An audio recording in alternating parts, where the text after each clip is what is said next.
Houve uma entrevista. Não, é uma coisa rápida, mas fico esclarecido. Porque eu digo, quem o fez em relação à minha pessoa, se estiver a ouvir este debate, cora de vergonha e não tem outro remédio senão ou pedir-me desculpa ou sair do partido. Porque, de facto, está metido num mau partido, num partido que não dá o exemplo.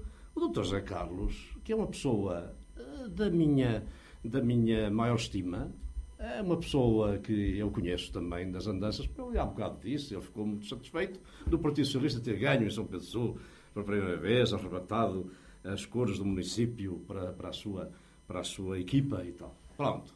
O problema está em que o Dr. José Carlos teve uma entrevista na rádio e puseram-lhe a hipótese. Olha, então, se o convidarem para candidato à presidência da Câmara, aceita. Sim, estou disponível e tal. Estou disponível. Devem ter feito em conjunto, e ele talvez não, mas outras pessoas, a avaliação do perfil do candidato. E não está em causa a pessoa do Dr. José Carlos, que é uma excelente pessoa. Deve ter estado em causa fatores que a nossa população não entende. Esta coisa do Dr. José Carlos escrever, por exemplo, uma carta a dizer que é de lá e afirmar aqui que é de lá, isto é uma coisa absolutamente incrível para pessoas com a nossa mentalidade.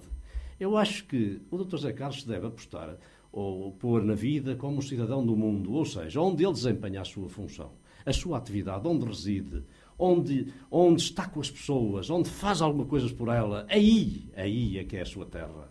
Aí é que... Não tem necessidade de vir dizer que é de São Pedro do Sul. Quando se tem necessidade de escrever uma carta a dizer que é de São Pedro do Sul é porque não é conhecido. Porque senão, eu se escrever uma carta aos meus conterrâneos a dizer olha que eu sou da Veloso do Sul, hein?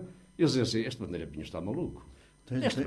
Pronto, isto só para... diagnóstico tens 2 minutos só. Pronto, mas é só para dizer que alguma coisa deve ter pesado à revelia do doutor, à revelia do Dr. José Carlos, à revelia, talvez, do Dr. José Carlos, para não verem nele o perfil do candidato que o PS precisava para combater a maioria absoluta que o PSD tem na Câmara. E então, o que é que pensaram? Não, o Bandeira Pinho já lá esteve e tal, e ele não quer nada disso, que ele anda para aí a dizer que já está cheio disso e que não vai para lado nenhum. Pensaram numa coisa. Foram atrás do nome e convidaram o meu filho. Mas São Pedro do Sul todo sabe isto. Convidaram o meu filho. Precisamos de um candidato, vai um Bandeira Pinho, não vai o pai, vai o filho. Mas é uma monarquia. Atenção, não, pelo seu trabalho e pelo seu exemplo. Pelo seu trabalho e pelo seu exemplo. Não é monarquia. É porque o nome do Bandeira Pinho, quer do pai, quer do filho, é um nome ligado ao trabalho, à dignidade e à seriedade. E então convidaram-no a ele para encabeçar a lista. Se foi à revelia do Dr. José Carlos, não sei. Mas quem é que o convidou? A Comissão Política Conselhia. E posso dizer os nomes, mas não vale a pena. Não vale a pena. Pronto. E depois, como o meu filho enjeitou esse convite, convidaram-me a mim. Eu fiquei muito espantado. E mais, e até protegi o PS. Porque andavam por lá a dizer, sabem, estes são os mexericos. Andavam por lá a dizer que o PS andava atrás de um candidato e que não o arranjava. Tens um minuto? São mesmo besbilhoteiros. Andavam a dizer estas coisas, vejam lá. E eu disse assim, alto lá, o Partido Socialista tem que ser protegido. Não. Uma reunião comigo na sede da Junta e eu disse assim, não, vieram só dizer um contacto formal comigo para esquecer o passado e defendi o Partido Socialista. Mas nessa reunião da Junta de Freguesia, aliás, a Rádio Lula foi soube, convidaram-me logo. E eu omiti. E depois tive duas reuniões no meu escritório. E tive uma em minha casa em que acabei por dizer que não. Pronto. Acabei por dizer que não. Agora vamos ao diagnóstico. Atenção, estava lá o Presidente da Comissão Política e estava gente do secretariado. Pronto. Dr. José Carlos, se não lhe disseram destas conversas que tiveram comigo, eu digo-lhe mais. É mais uma vez, lhe digo, que não apoia, que aquilo que eu disse de não apoiar a sua candidatura tinha algum fundamento. Você está muito mal rodeado, que até lhe omitem coisas muito importantes a seu respeito.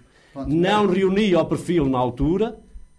Repare, veja lá o que é que eles fazem. Não reuniam ao perfil. Andaram com aquela história toda e não lhe dizem que você não reunia ao perfil.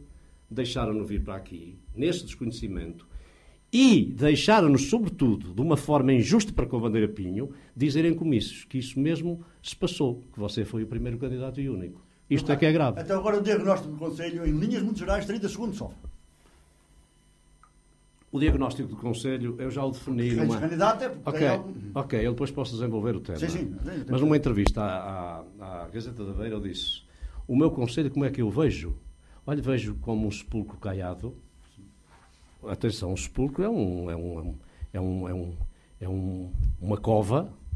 É uma cova onde há ossos, cadáver, mas caiado por fora, para parecer muito bonito. Só que já começa a esborratar a cal.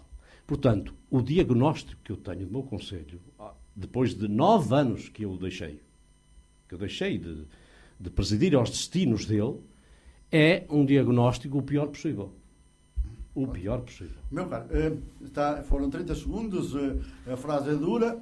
Doutor António Carlos, este diagnóstico é tirado, entre aspas, para cima de quem neste momento ainda é o Presidente da Câmara, embora aqui hoje, nesta rádio, estão todos em pé de igualdade, são todos candidatos a autarcas, ao cargo de Presidente de Câmara, por listas diversas. Mas é evidente, não nos podemos aliar da tua posição anterior ao dia de hoje. Qual é o teu diagnóstico? Como é que faz aqui a resposta? Não é necessário nós determos no Conselho de São Pedro do Sul para justificarmos as candidaturas ou o nosso projeto, o projeto que cada um tem. É óbvio que não posso concordar, e não o digo só por neste momento ser o Presidente da Câmara Municipal e, portanto, o Executivo liderado por mim é que neste momento exerce funções. Mas eu penso que não vale a pena. O Dr. Zé Carlos atirou para cima de mim e do Dr. Bandeira Pinho, que disse que não é só eu neste tempo, que já tem 10, 20 anos talvez, isso que diz o isolamento. Com certeza que se recuarmos, e conforme as conveniências poder-se-á dizer, chegar até à presidência do falecido Dr. Abel Poças e passar até ao tempo dos Marqueses. Mas eu penso que isso não... Aliás, Dr. Bandeira Pinho, quando afirma aqui, eu sei que ele não está a ser sincero. Ele sabe que nós, com frontalidade, aguentamos-nos durante este tempo todo. Aí tivemos grandes debates, grandes disputas, mas ele sabe que não está a ser politicamente sincero. Ele sabe que a obra que fez foi a que fez, já foi com certeza observada e julgada por sampedrenses, e não vamos aqui discutir. Mas daí para cá, obviamente que se fez mais alguma coisa por São Pedro do Sul e pelas suas necessidades, qual que ele deixou, como ele tinha feito em relação ao Dr. Manuel Martins. Quando eu entrei, e ele sabe muito bem, no sepulcro estava, por exemplo, as dificuldades que havia. O Dona Amélia, não digo que fosse por culpa do Executivo, mas o balneário Dona Amélia, as dificuldades que passamos, uma empresa estava em falência, nós conseguimos consertar e resolver essa questão.